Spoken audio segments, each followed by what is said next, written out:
would like to welcome today Professor Stefano Boeri, the pioneer of sustainable architecture and the green architecture worldwide. And it has been a pleasure for us to host you here today with us. Thank you so much. Can you please tell us more about Professor Stefano Boeri and the urban forest concept? Well, I think we have to, to develop a kind of revolution in the way we are thinking to ecological transition. Basically, what I believe is that we have to imagine a kind of bottom-up campaign. In order to do that, involving people, involving citizens, involving every kind of small, middle-sized company in the real estate sector is to, have a very clear idea about the goal. The goal is to make every building acting as a clean energy power plant.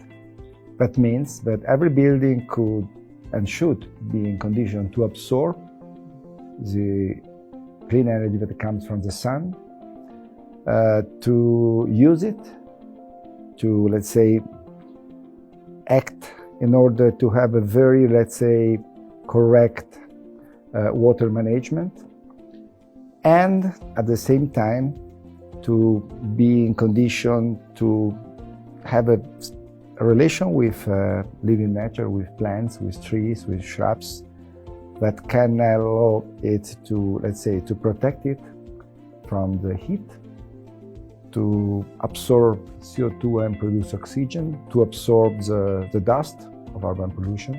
So all these things together are the basic pillars of this bottom-up revolution that can make every building protagonist of a larger campaign to, reduce the disadvantages of global warming. Since basically 20 years, we are working, trying to make our concept of urban forestation real. And we started, introducing this idea of urban forest as a very efficient way to tackle climate change, where climate change is produced, because we cannot forget that cities are producing the 75% of the CO2 which is present in the atmosphere, and that is at the beginning of global warming, of ice melting, of the going up of the level of the ocean, and so on.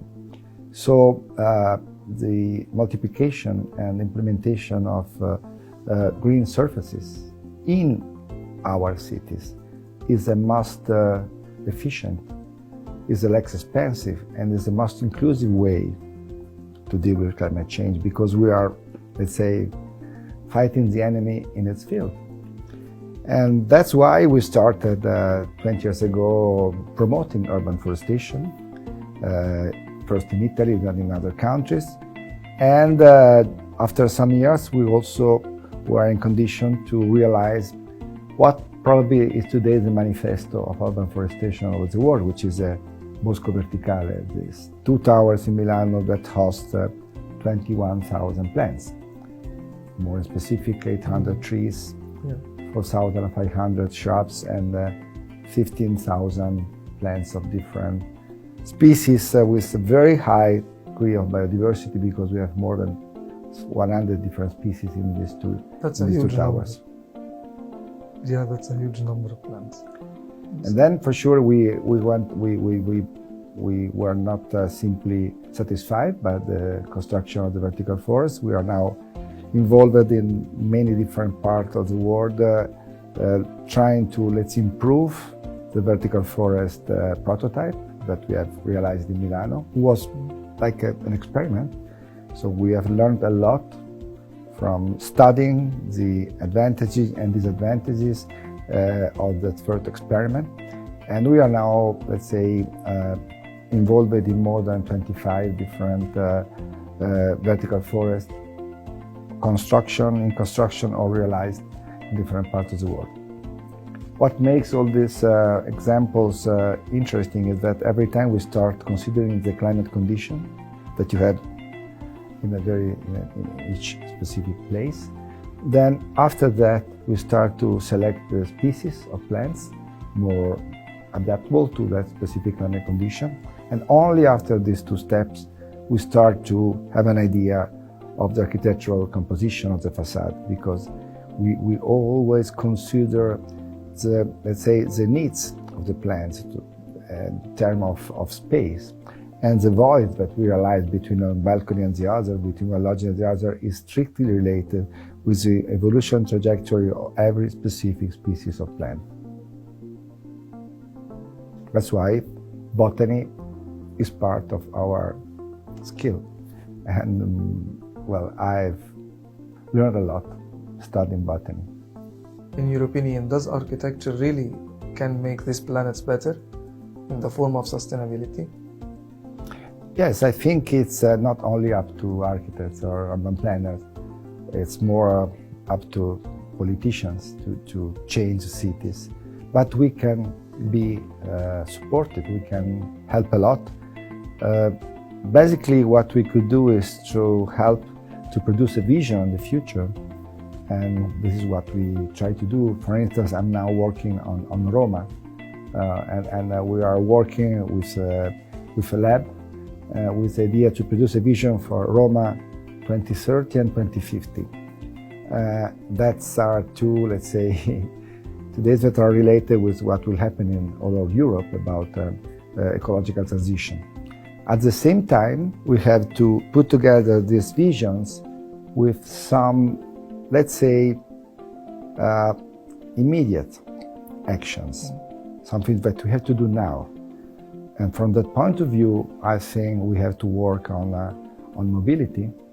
That's the first pillar. On green and environment, for sure, and renewable energies. So these three pillars are fundamental for any kind of ecological transition in our cities. And now, do you think that really the architecture can really affect the human behavior in terms of the city, in terms of the psychology? Well, Winston Churchill, during the bombardment of London, were used to say, well, we are going to build the new city and the new architecture, therefore they will build us. So I believe there is a kind of reciprocity between the physical environment and the social behaviors. And we really have to consider this reciprocity as a pillar for our action, as a main reference for our action. Never forget that what we do will be in condition to, let's say, to perform and to manipulate sometimes, or to facilitate, in other case, the life of people. And the other point which makes our profession so difficult is that we have a little bit to predict the future, because what we are going to do now will be there also for decades sometimes. And so it's so important to try to not decipher, but prevent possible future uses. That's what makes our profession so complicated and so passionate, because also it's about inclusion of ideas, of visions, and it's a huge responsibility. And it's also about, yes, responsibility, you're right. For the nation. And then it's also about capacity to be very selective, no? Because finally, what we all have to do as architects is to propose one single material configuration. Is that one, not another. So it's an object, is a room, is a house, is a city, but it's one. Yes. And what's your favorite city? What? What's your favorite city? Well, it's complicated. I love cities. You know, it's probably you are always in a way rooted in the city where you have born. So for me, Milano is like a kind of perspective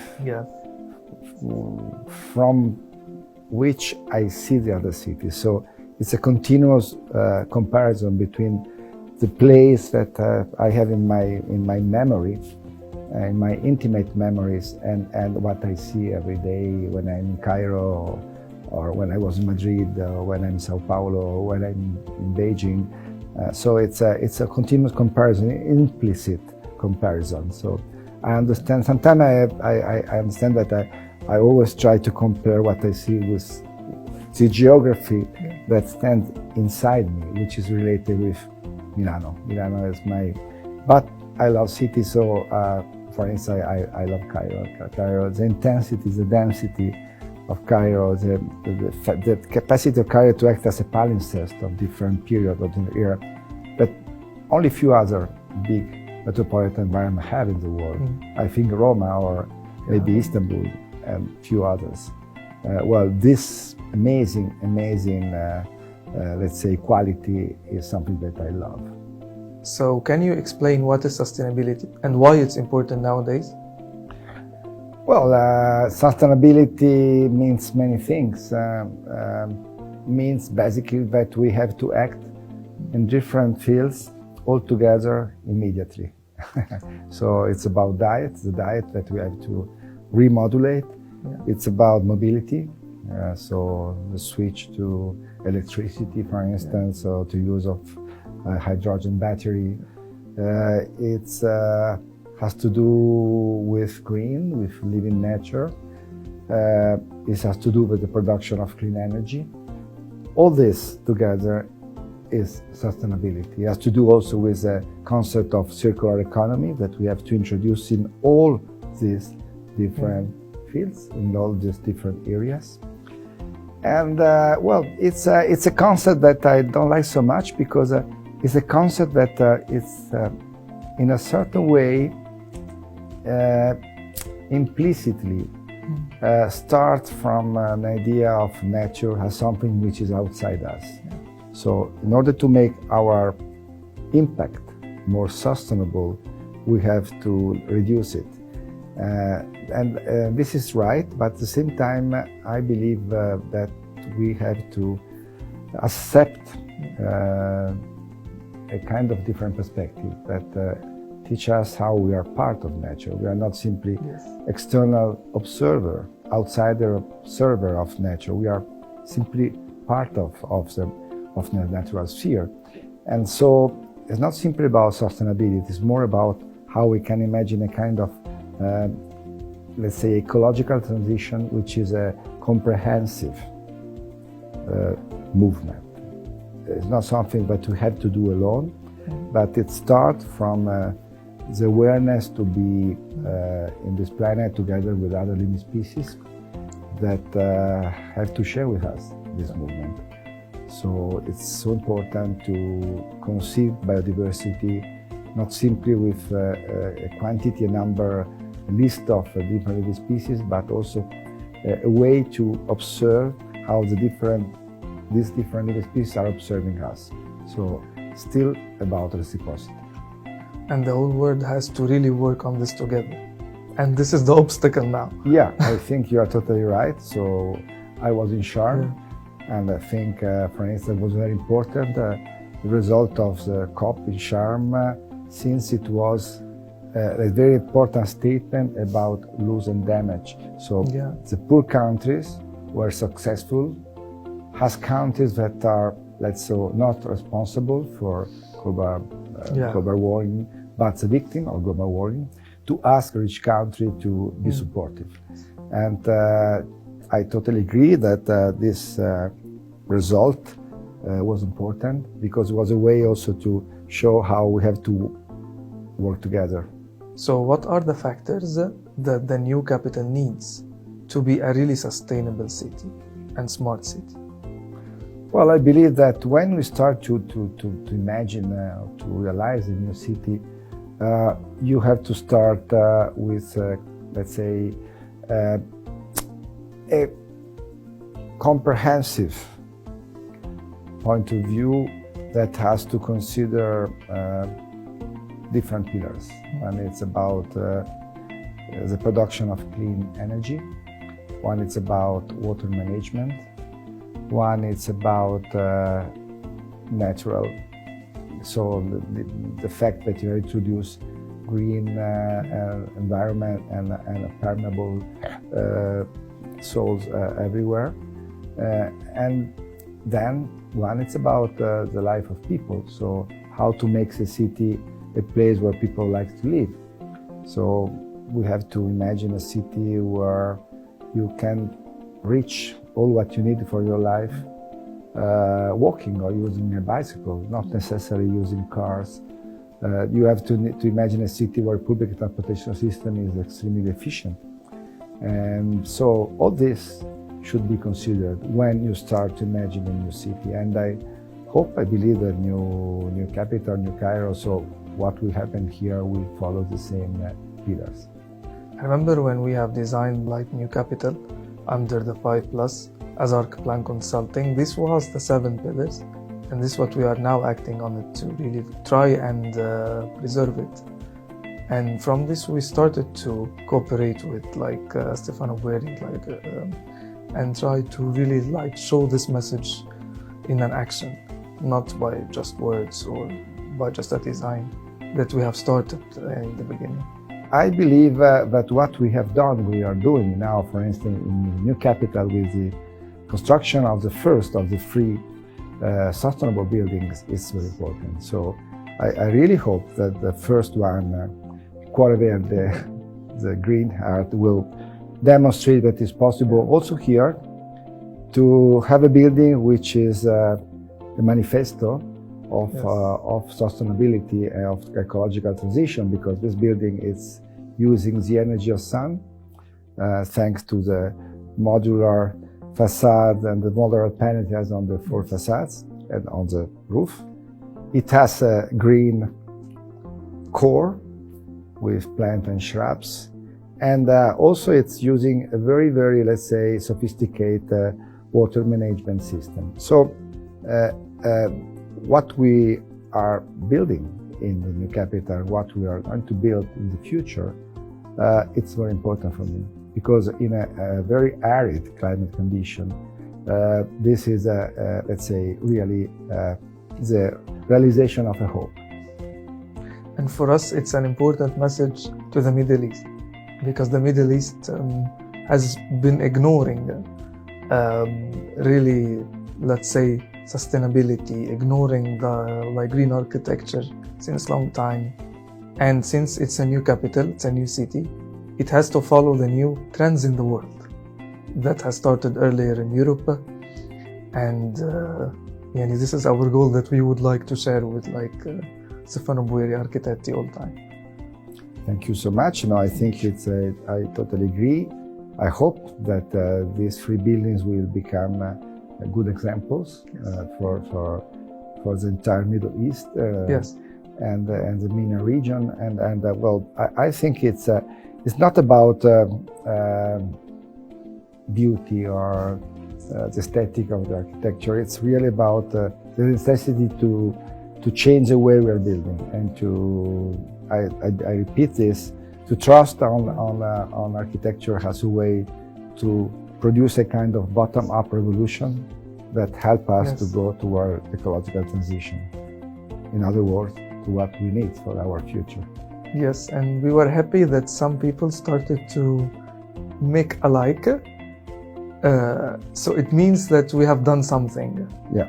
And we have done something that is really useful and is leaving the stamp on, let's say, on the cities, on the people's minds. Yeah, I believe this is so important. So when you start to understand that people are reacting, yeah, and are appreciating what you do, that means simply that what you have done is not simply an isolated gesture, yes, but it's in the right direction. It's a symbol also of something, yes, that should be repeated, yes, replicated in different contexts. Since 5 years ago, we started El Cuore Verde, and we started to go through the journey. And then now we have El Cuore Azzurro and El Cuore Giallo as well. So what do you think about them? And what do you think how they will shape the skyline of the new capital? Well, you know, when you realize the building, well, you are aware that what you have done, it's sometimes relative, and sometimes very small in comparison with the dimension of a city or a megalopolis like Cairo. But well, what we do is sometimes it's really, let's say, similar to an acupuncture. So it's you introduce something of very small, but at the same time, if you touch the profound energies of the city, and if you touch also something which is less decipherable, which is the imaginary, the collective imaginary of the citizen, well, you can produce with a very small and local action an effect which is immensely major, immensely bigger than what you do when you design or you plan a huge part of the city. So I hope that the three buildings that we are, let's say, imagining together with Archplan development, with Mu'akkad Farid, will be in condition to realize this kind of very large, let's say, effect on the collective imaginary, and also, let's say, on the New Cairo skyline. That is my hope. It's our hope too, and it's another journey that we will go together, like according with El Corre Verde, and for more also like projects to come in the future. So we have like a big El Corre 526. Yes, I hope so. I hope so, and I hope so. Think it's a continuation of relation with Archplan development that started basically 15 years ago. So I think it's very important now to go ahead. Yes, and like in the end, we're really honored to have this interview, and we're really looking forward to see you more in Egypt. Thank you very much for your time, and we hope you really enjoyed your stay here. Thank you so much.